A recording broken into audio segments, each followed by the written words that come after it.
이 화가들이 수채화 기법을 다른 그 불투명 어떤 물감하고 이 같이 혼용해서 쓰는 방법은 그 역사가 굉장히 깊거든요.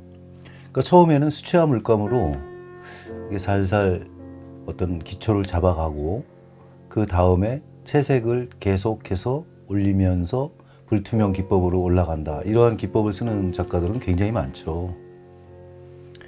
뭐 스케치를 유화도 처음서부터 진하게 들어가는 사람보다는 좀 흐리게 시작해가지고 뭐 진하게 끝내는 방법 뭐 여러 가지가 있습니다. 그거는 이제 작가마다 하나의 취향이고 어떻게 해라 하는 지침서는 없습니다. 이게 고대로 올라가면은 1700년 경으로 올라가면은 이 동아시아에서도 여러 가지 기법으로 이게 바뀌는데 그래도 비슷비슷해요. 가령 인도는 불교니까 인도의 불화라든가 또 오스만 터키 제국의 세밀화라든가 그다음에 우리나라의 고려 그때 유행하던 어떤 그 선들 우리 불교의 나라에서는 그 여러 가지 부처님 그림을 많이 그렸죠. 그 설법하는 거라든가 아니면은 여러 가지 이 종교에 관한 그런 일대기 그런 거를 제작하는 거가 많았는데 이 1700년 경에는 사실 동아시아에서는 아시아에서는 오스만 터키 제국이 엄청난 힘을 가지고 있었거든요.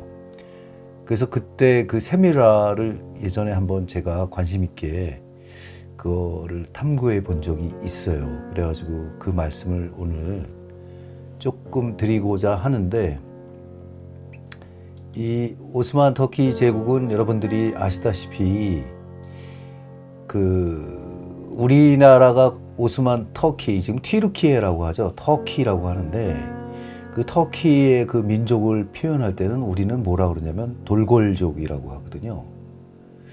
그 뭐 중국의 몽골 지역에 살던 그 유목민하고 뭐 돌골족이 합쳐져 가지고 훈족과 돌골족이 합쳐져 가지고 하나의 이제 튀르키가 되는 터키가 되는 건데 중국식 발음으로는 이제 돌골이에요. 그게.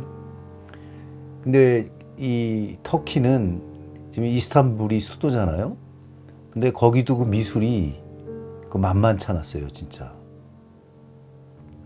우리나라하고 인연은 고구려 시절에 이 돌골족이 우리나라를 침범한 적이 있거든요.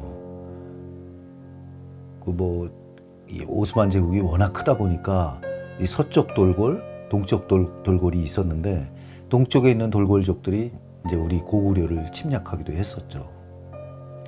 그러니까 유목 생활을 주로 하기 때문에 계속 그 새로운 땅을 찾아서 나간 거는 뭐 당연하겠죠. 그래서 아프가니스탄 뭐 이런 데까지 다 진출해서 서아시아의 대부분은 이제 그 뿌리가 되죠.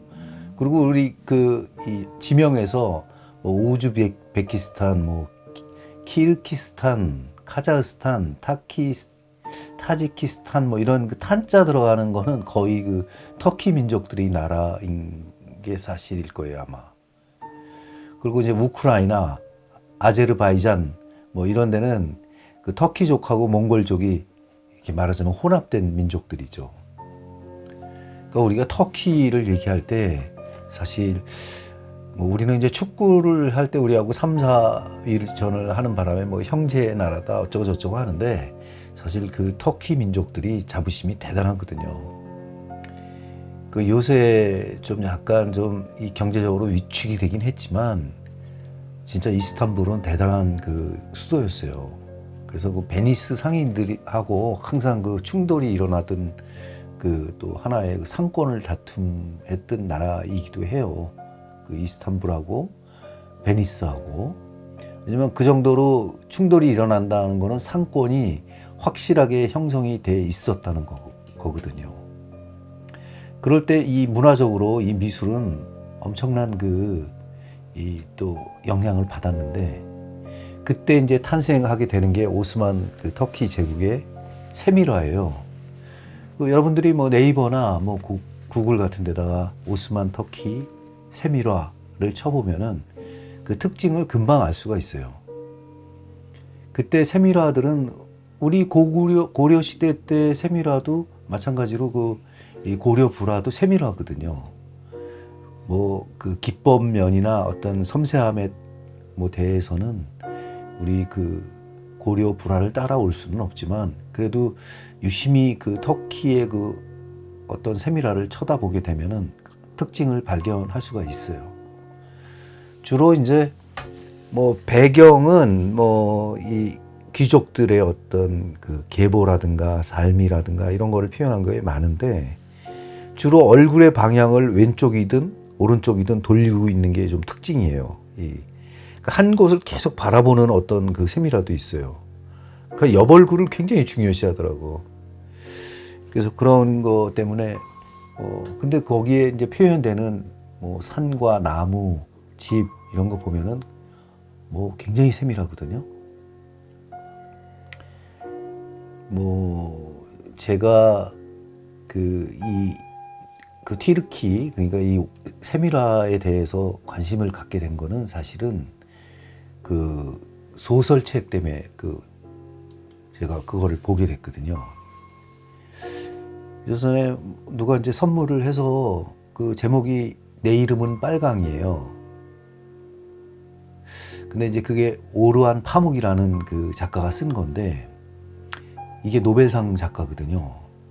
한번 읽어봐라. 여기에 미술이 나온다 해서 이제 친구가 보내줘서 읽어봤는데 거기에 이제 말하자면은 이 튀르키, 터키에서 태어난 그 사람들끼리의 그 어떤 정체성에 대한 혼란 뭐 이런 거를 아주 교묘하게, 아주 묘하게 묘사를 했더라고요. 그래서 거기에 이제 그 추리 소설인데요, 일종의. 거기에 등장하는 그 어떤 예술가들의 그 신념하고 집념들이 대단하거든요. 그래서 제가 가장 감동 있게 읽었던 부분이 있어요. 그게 뭐냐면 제가 요즘 이제 세밀화도 하고 이제 그 나이가 60이 넘어가서 특히 이제 50, 60이 되면 시간들이 많아져요. 50대는 모르겠어. 60이 넘어가면 시간이 많아지는데 그 세밀화를 하는 것도 괜찮아요. 사실 시간이 많이 필요한 거기 때문에. 근데 단 조건이 건강상에 눈이라든가 이런 걸 걱정하는 분이 너무 많다고. 이 눈의 피로도라든가 그런 게 굉장히 힘들거든요. 근데 그런 거를 너무 걱정만 하다 보면은 포기하게 되거든요. 안 하게 되는데 사실 그럴 필요가 없어요. 특히 내 이름은 빨강 이 오르안 파묵의 소설책을 보면은 이 세밀화 작가들이 하는 말이 있어요. 나이가 70이 되도록 눈이 멀쩡하면은 그거는 세밀화 화가가 아니다. 놀고 먹은 화가다라고 낙인이 찍힐 정도로 뭐 그렇게 눈이 나빠지는 거에 대해서 그렇게 두려워하지 않았어요, 화가들이. 뭐 쓰다가 사실은 뭐 그렇잖아요. 지금 보이는 한까지 쓰다가 뭐 어떻게 생을 마감하는 거죠. 결국은 아무리 발버둥을 쳐도 지금 뭐 딴 거를 한다 그래도 요새 뭐 스마트폰 보고 TV 보고 뭐를 이 문명에서 살다 보면은 눈은 저절로 나빠지게 돼 있어요. 그리고 지금 태어나는 세대나 지금 뭐 20대 세대들은 더 나빠질 수도 있어요. 그러면 또 다른 의학이 발전하겠죠. 제가 해부학을 보면서 그 눈동자라든가 수정체라든가 그 수정체를 움직이는 근육들, 신경들, 내 눈알을 움직이는 근육들, 신경들 이거에 대해서 제가 굉장히 세밀하게 한번 공부를 해봤거든요. 근데 눈이라는 거는 뭐 사실 우리가 여러 가지 언어적으로 소설적으로 표현을 많이 하잖아요. 마음의 창이다 뭐 이런 식으로 얘기를 많이 하거든요.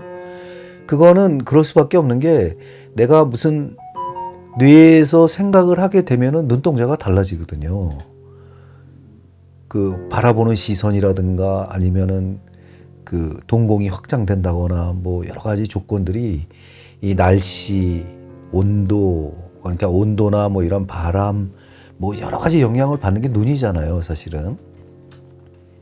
근데 이 눈을 이 빨강 소설에서는 어떤 식으로 표현을 하냐면 이 거기에 주무대에서 활동하는 이 세밀 작가 한 명이 눈이 멀쩡한 거야.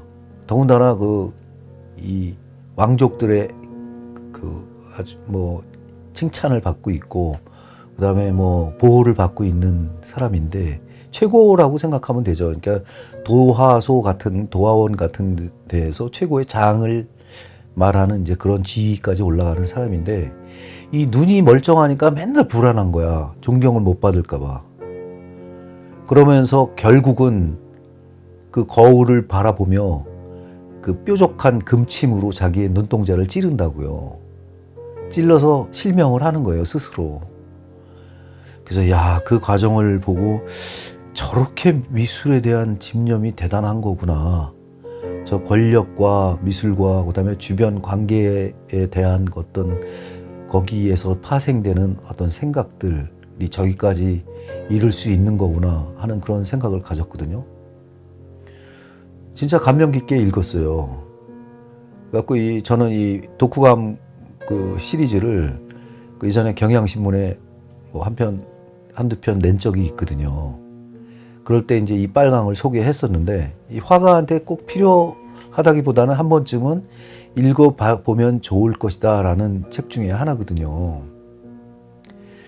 그래서 제가 이제 소개를 드리는 거고 그 다음에 이제 제가 이 오스만 터키 제국의 그 어떤 그 세미라를 보면서 깨달은 게 있는데 결국은 그 1700년대 그 16세기에 그 유행했던 그 세미라조차도 18세기로 들어오면서 그 서양 문물, 특히 이제 그 유럽 쪽의 그 문물이 과학적인 그런 기법이라든가 그런 문물이 들어오면서 이게 쇠퇴가 되거든요. 그건 할 수 없는 거예요.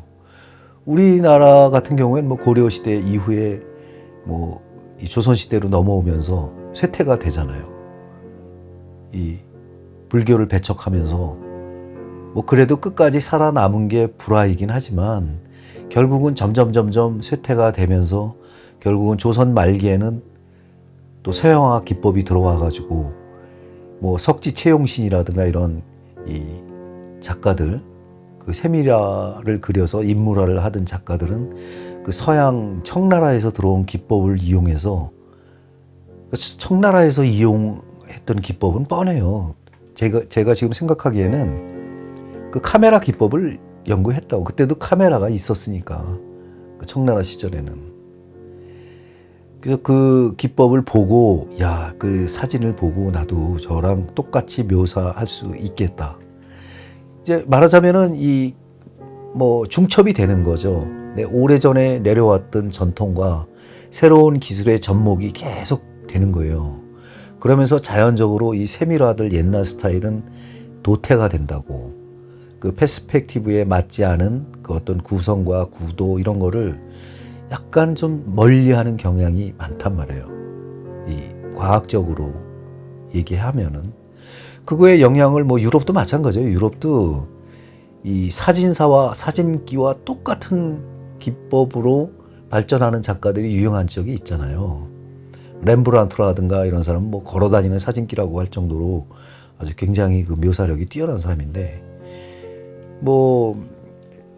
이탈리아도 마찬가지죠. 이탈리아도 그 유명한 이 까르바조나 이런 그런 사람들은 이 사진적인 것보다 더 자세하게 묘사하고 그랬거든요.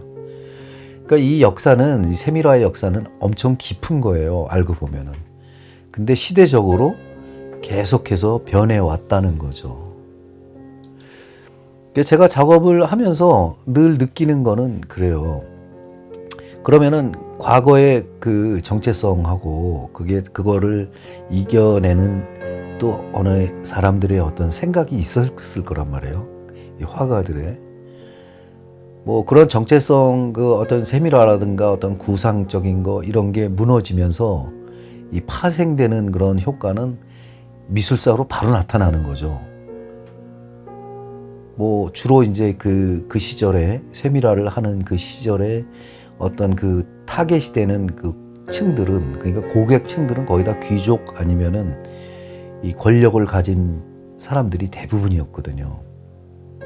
근데 그게 현대로 들어오면서 개인주의적인 성향이 발전을 하면서 사실은 알고 보면 그게 쇠퇴하기 시작하는 거라고요. 왜냐면 내 마음대로 그리는 거야, 말하자면은. 그리고 조금 먹고 살만하면은 내 마음대로 그리는 거예요. 말하자면 추상을 하는 거라고. 뭐 그런 게 독일 미술에 엄청나게 많이 나타나거든요. 나중에 뭐 요셉 보이스 같은 사람은 뭐 죽다가 살아난 사람인데, 그 사람이 그 히말라야에 추락했을 때, 비행기가 추락했을 때 죽었는 줄 알았는데, 다른 사람 다 죽었는 줄 알았는데, 그쪽 그 토착민들의 그 의술로, 말하자면 뭐 재래식 의술이죠. 온몸을 터키 이 우유에서 나오는 게 뭐죠? 치즈, 버터라고 하는구나. 버터로 그냥 쳐 발라가지고 그 병을 고쳤다고 하거든요. 그래서 그 이후로 그 뭐 요셉 보이스 같은 경우에는 이 어떤 행위 예술 뭐 그런 쪽으로도 뭐 발전을 했으니까, 뭐 그 전에는 요즘에 이제 항상 그 주가를 달고 있는 탈모던을 한 작가들, 말하자면은 이 사람을 그려놓고 거꾸로 이렇게 걸어 놓는 그 바셀리치나, 아니면 옛날 명화 기법을 갖다가 그대로 그 벌거벗겨 가지고 또 추상으로 이렇게 쓱싹쓱싹 비벼 가지고 만들어내는 그분이 이름이 뭐였지? 요새 여성분인데, 하여튼 그분도 마찬가지로 그 약간 그 어떤 이 사실주의 경향에서 벗어나고자 굉장히 노력을 했던 사람 중에 하나죠. 그리고 이제 동구권을, 그 공산권을 탈출한 그 작가들이 많잖아요. 그 대표적인 작가가 게르하르트 리히터라고 하는데, 그런 사람들이죠. 이 동구권이나 뭐 그쪽 공산주의를 탈출한다는 거는 그 사회주의적 그림, 특히 이제 러시아나 뭐 이쪽 공산권 국가들의 그 사실주의가 엄청나거든요. 그 묘사력이. 학교들이 또 그렇게 아카데믹하게 가리키는 거고, 그런 과정에서 서양 세계로 왔을 때, 서방 세계로 왔을 때 그 자유분방한 그거에 놀래는 거죠. 그래서 이렇게 전향을 하는 작가들이 많죠, 비구상으로. 이제 그런 저런 얘기를 제가 이제 오늘 하고 있는 이유는 뭐냐면, 이 시대적으로 계속 변해 온다고요. 근데 변해 오는데도 불구하고 그 본질은 변하지가 않아요, 사실은 알고 보면. 그러니까 그거를, 세밀화를 지금 그려도 어떤 그 본질이 있기 때문에, 그 원초적인 본질이 있기 때문에 그 세밀화를 그려도 지금 재미가 있고 또 그거를 발전시킬 수 있는 여지는 있어요. 그렇기 때문에 이제 저도 이제 해보는 거고, 또 더군다나 우리 1900년대 그 18세기의 그 광풍처럼 막 그 휘몰아친 인상파 미술이라는 게 뭐 사회적인 전반에, 미술 세계 전반에 많이 걸쳐져 있는 건 사실이거든요. 지금 그 제가 이렇게 그려보는 이런 이 낡은 빈티지 마을의 이런 기법도 지금 수채화 기법하고 이 인상파 기법을 이렇게 좀 적절히 섞어가면서 지금 해보고 있는 거거든요.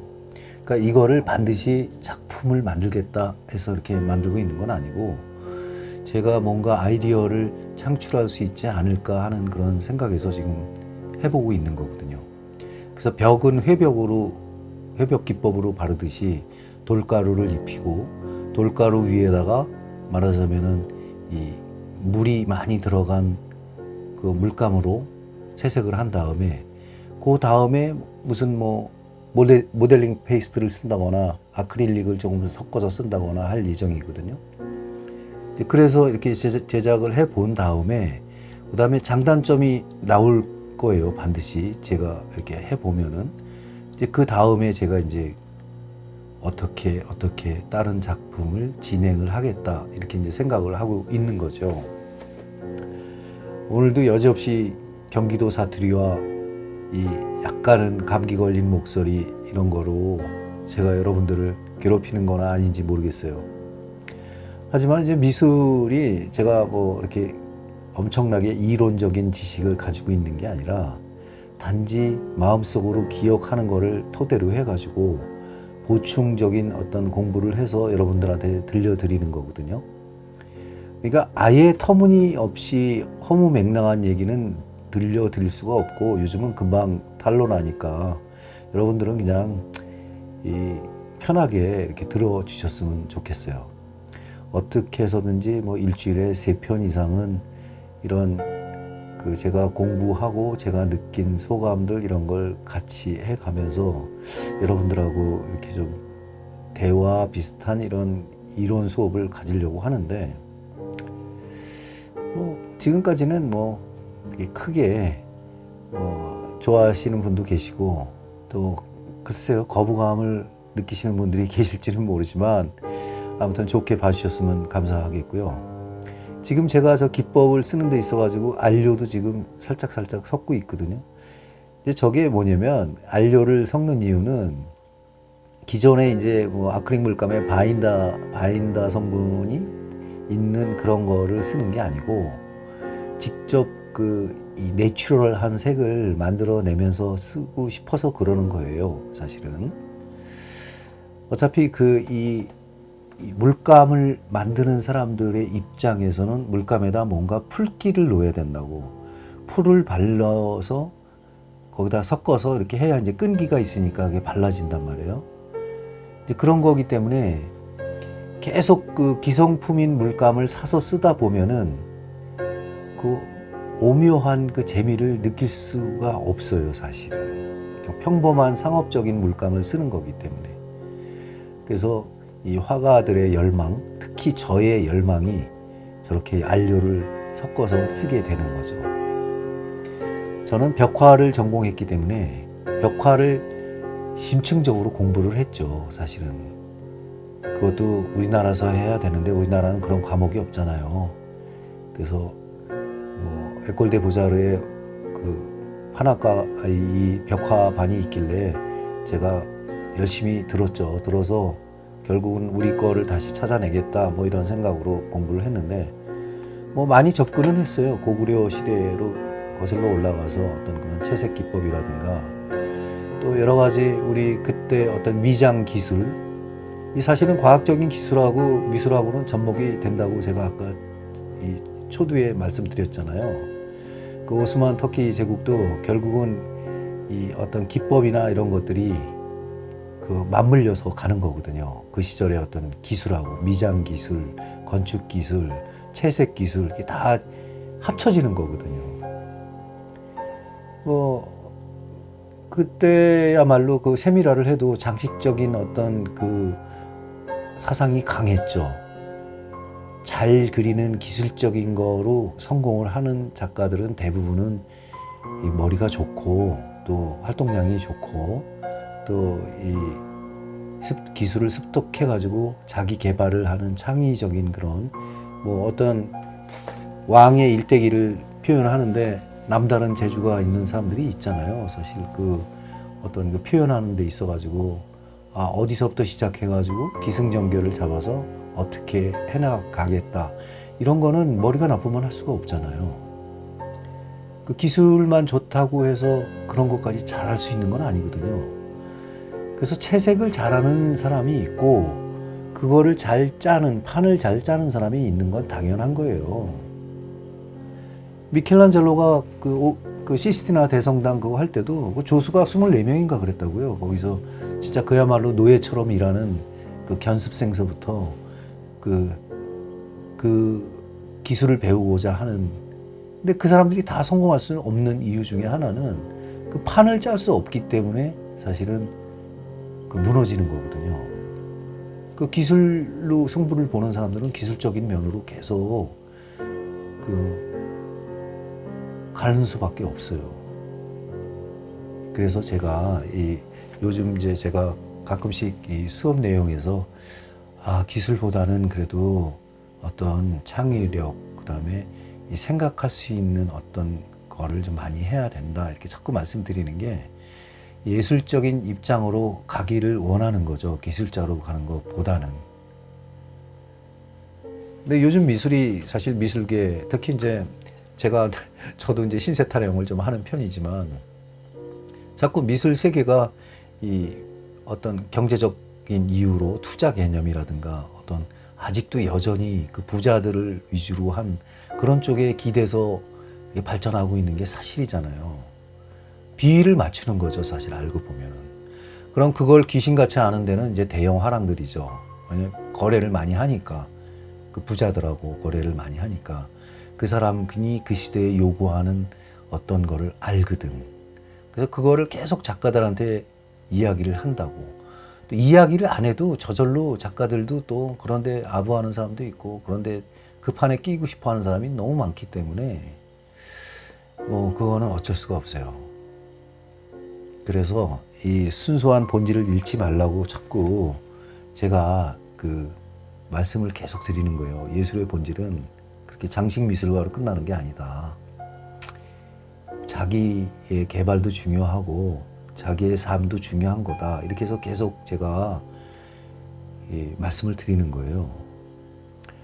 그러니까 오늘 수업은 제가 또 한 25분에서 30분 사이로 끝내려고 해요. 근데 제가 이 자료는 좀 예전에 그 있었던 자료이기 때문에 제가 보광동 시리즈를 한 지가 그래도 꽤 됐으니까 그거 하고 요즘 마무리 작업한 거 하고 해서 끝내보도록 하겠습니다. 제가 오늘 가장 중요한 요점, 세밀화도 결국은 그 시대적 부흥에 변해왔다. 그리고 딴 어떤 기법의 자리를 넘겨줄 수밖에 없었다.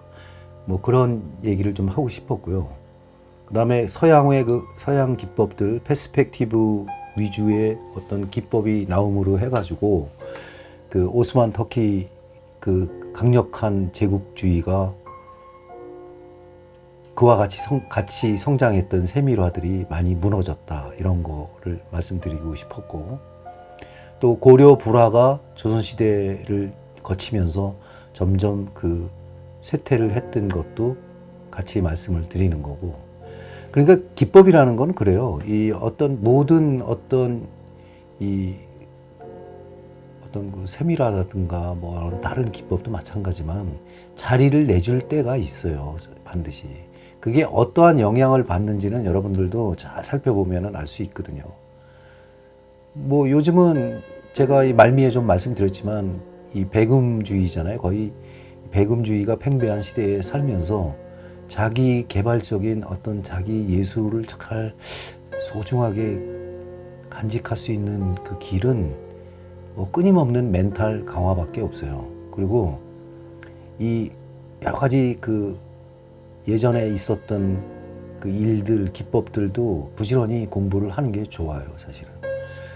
이게 뭐 어떤 영광을 위해서 하는 게 아니고 그냥 재미예요. 또 알아보는 거고, 또 이 본질을 이해해 나가는 과정 중에 어떤 코스일 수도 있거든요.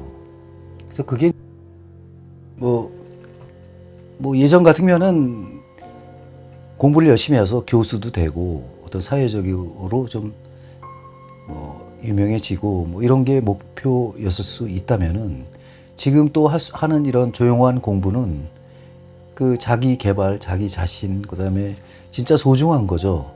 그리고 주변에 나를 같이 공감하는 사람들하고의 어떤 그 좋은 삶을 위한 공부이기 때문에 게을리하면 안 되죠. 이것도 무턱대고 그림만 그리는 게 아니라 이 좋은 생각을 가진 사람들하고 요즘은 인터넷이 있잖아요. 이렇게 유튜브라든가 인터넷이 있으니까 그거를 보면서 내가 이 답답했던 부분을 좀 해소할 수 있는 그런 어떤 매체가 있으니까 그거를 충분히 이용하는 게 좋죠. 그리고 이 궁금한 게 있으면은 재료면이라든가 이런 거는 사실은 가만히 있으면 몰라요. 찾아봐야 되는데 또 우리나라 같은 교육 환경에서는 그걸 제대로 공부할 수가 없어요. 뭐 대학 교수님들조차도 은퇴 후를 생각하고 자기 지금의 위치를 생각해서 자꾸 어떤 이 자본주의에 의존하고 계속 그런 식으로 발전을 해왔기 때문에 굉장히 찾아내기가 어렵죠. 제대로 된 그 원리라든가 어떤 그런 거를. 그래서 그런 거는 최대한 제가 아는 바대로 계속 말씀을 드릴 예정이고요. 저도 끊임없이 연구를 하거든요. 지금 이 순간에도. 그 세밀화조차도 제가 다른 어떤 기법으로 지금 한번 표현을 해보려고 지금 그 연습을 하는 거예요. 특히 선을 위주로 한 그게 예전에는 뭐 그렇게 했다고 하는데 선을 지금은 현대에는 어떤 식으로 이용해 가지고 이 세인들의 어떤 그다음에 나의 만족도를 높일 것인가 이거에 대해서 지금 계속 연구를 하고 있는 거거든요. 그 지금 현재로는 제가 즐겁고 그다음에 보는 사람이 굉장히 좋다라고 즐겁다라면 얼마나 좋겠어요.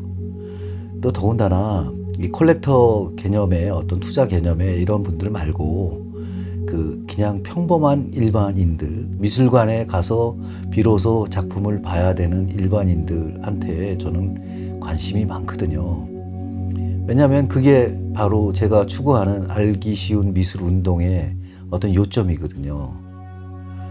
그래서 뭐 어떤 내 생을 사는데 그냥 밥만 먹고 살 수 있다면은 뭐 그림 많이 안 팔려도 좋으니까 뭐 이 사람들이 이 그림을 보면서 어떤 자유로운 어떤 세계를 이렇게 갈망하는 그런 게 좀 깊어지면 더 좋은 거고. 아무튼 여러모로 해피바이러스가 됐으면 좋겠다라는 게 제 생각입니다. 오늘은 여기까지 영상을 마치도록 하겠고요. 오늘도 비가 좀 내리고 있거든요. 여러분들 장마 때 건강 유의하시고요. 뭐 늘 하는 얘기지만 하시는 일 잘 되시기 바래요. 그리고 미술 새로 시작하고 또 이런 쪽에 궁금하신 분들은 제가 최대한도로 언젠가라도 그 댓글에 대한 답은 해드리려고 노력하는 편이니까 댓글 남겨주시면 돼요. 그냥 쓸데없는 댓글 남겨도 전 좋아요. 그것도 다 어떤 우리 구독자 선생님들의 어떤 호응이니까 뭐 스스럼 없이 다가서는 그런 그 콘텐츠에 대한 답이라고 생각하시고 제 영상 많이 봐주시길 바래요. 감사합니다.